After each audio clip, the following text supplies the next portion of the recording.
Réveil à Southampton, il y a du soleil, qu'est-ce que ça fait du bien d'avoir dormi, de m'être lavé, de changer de vêtements. Merci beaucoup Alvin, il est parti au travail mais il m'a laissé dormir dans la chambre ce matin donc ça m'a vraiment fait du bien. Maintenant je vais pouvoir partir vers Brighton aujourd'hui, j'espère qu'il va faire ce temps-là toute la journée et si ça peut rester comme ça jusqu'à la fin du voyage c'est impeccable. Au passage vous remarquerez que je ne sais pas écrire, j'ai pas mis de H à Brighton, j'espère que ça ne portera pas préjudice pour être pris sur la route.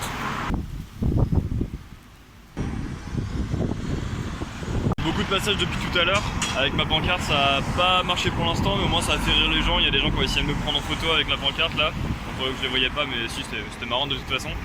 Et sinon il y en a qui m'ont fait quelques blagues ou qui me disaient bonne chance donc au moins les gens sont sympas. Là je me sens vraiment bête parce que je me suis rendu compte qu'en fait Portsmouth c'était sur la route entre ici et Brighton. Tout à l'heure quelqu'un me proposait de me prendre pour Portsmouth, c'était il y a plus d'une heure et j'ai dit non, je croyais que c'était pas sur la route. Mais en fait c'est carrément sur la route. Et voilà, je vais enfin pouvoir sortir de Southampton grâce à Gary. Hi Gary, say hello to France. Hello, France. You okay? Yeah. So you're going to the north of Portsmouth, is that Yeah. right? Yeah. Voilà, donc Gary va pouvoir me déposer au nord de Portsmouth. Je vais enfin être débloqué. Je vais sortir de Southampton. Ça va m'avancer d'une trentaine de kilomètres. How far are we to Portsmouth? 30 kilometers? About 20 miles. 20 miles. So, je crois que c'est. About 17 kilometers. Ok.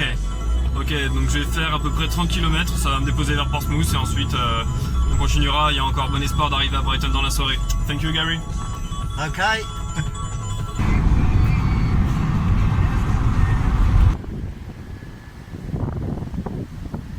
Là, je suis à Chichester, je suis à mi-chemin entre Southampton et Brighton. J'ai été pris par Erita qui m'a pris à la sortie de Portsmouth jusqu'à ici. Donc elle n'a pas voulu être filmée, mais au moins elle était super gentille et m'a déposé à la sortie de Chichester sur le rond-point pour partir vers Brighton. Du stop au coucher de soleil, là comme ça, je pense que je verrai pas Brighton ce soir. Couchsurfing, Yeah. do you have to pay the people or do they do it for C'est complètement fou, là je viens d'arriver dans une ville qui s'appelle Wharfin, c'est une petite station balnéaire bien plus belle que Bournemouth, c'est magnifique, c'est super mignon. En fait j'ai été déposé là par une maman et sa fille qui viennent en fait de me contacter sur Insta pour me dire que le copain de la sœur de la fille part à Brighton maintenant, donc il part de chez elle et il va pouvoir m'emmener apparemment. Elles m'ont donné rendez-vous dans un pub. Donc j'ai juste le temps de montrer cette ville, là il y a la Pailleur, c'est la grande jetée comme il y avait à Bournemouth. On la voit pas trop mais ouais c'est super mignon ici, là il y a des vieux bâtiments du 19e siècle en bord de mer. Bon pas celui-là mais voilà le reste, quelques galeries marchandes. Et puis une espèce de mini London Eye là-bas, il y a une roue donc je suis sous le charme de cette petite ville mais je vais pas y rester pour l'instant. Donc voilà, je suis avec Tom. Hi Tom, say hello to France. Hello. Hello. Yeah, so he just broke me from Wharfin to, je sais pas pourquoi je me mets à parler anglais. He took me from Wharfin to Brighton et je vais pouvoir dormir sur Brighton. Alors je sais pas si ça va être couchsurfing ou alors essayer de poser ma tente quelque part. En tout cas, je vais visiter la ville demain, mais c'est vraiment très chic comme ville. Ça va pas être possible de mettre ma tente n'importe où, donc là on va aller un peu plus loin vers les terres, voir si je peux mettre, enfin vers les terres un peu plus loin de la plage parce que là il y a vraiment que les hôtels de luxe, pas question de mettre ma tente de ce côté là et comme ça on va pouvoir faire la ville de Brighton demain matin.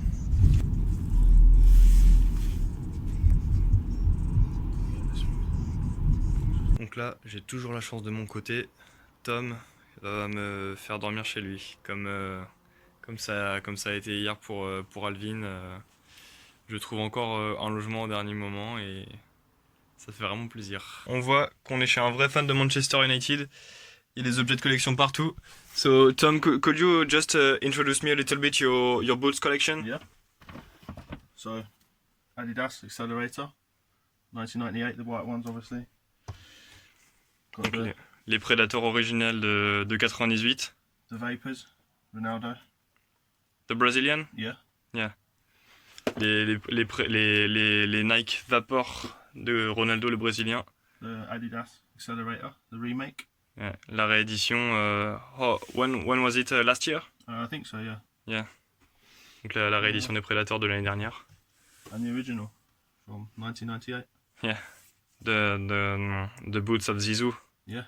Les chaussures de Zidane à la Coupe du Monde 98, si je dis pas de bêtises. Je pense que c'est carrément ça. The World Cup 88. 98. 98, yeah, 98, yeah. Yeah. So.